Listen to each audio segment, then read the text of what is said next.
அவல் இருந்தால் போதும் அண்ட் டப்பு டிப்புன்னு அவல் லட்டு செஞ்சிடலாம்.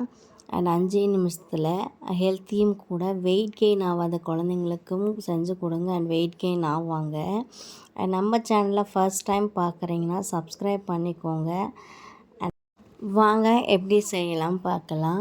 100 கிராம் அவலை நல்ல ஒரு பேனில் வறுத்து எடுத்துக்கலாம். நல்லா ரோஸ்ட் ஆகணும். ரோஸ்ட் ஆகும்போது அதை எடுத்து ஆற வச்சுக்கலாம். அது ஆற வச்சதுக்கப்புறம் அது அந்த கிறிஸ்பினஸ் இருக்கணும் அவலில்.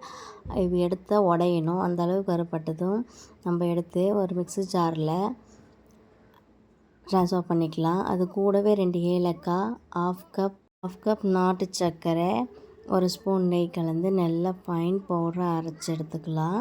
அரைச்சி எடுத்ததுக்கப்புறம் அதே பேனில் 2 ஸ்பூன் நாட்டு சர்க்கரை எடுத்து கொஞ்சமாக தண்ணி ஊற்றி ஒரு கம்பி பதம் வர அளவுக்கு நல்லா காய்ச்சி எடுத்துக்கலாம். வெள்ளைப்பாகு காய்ச்சி எடுத்ததுக்கப்புறம் நம்ம அரைச்சி வச்ச அவல் பொடியை கலந்து நல்லா கிளறுங்க. கிளறி எடுத்ததுக்கப்புறம் மறுபடியும் ஒரு பிளேட்டில் ட்ரான்ஸ்ஃபர் பண்ணி கொஞ்சமாக கையில் நெய் தடவிட்டு அண்ட் உருண்டைகளாக பிடிச்சா அவல் லட்டு ரெடி.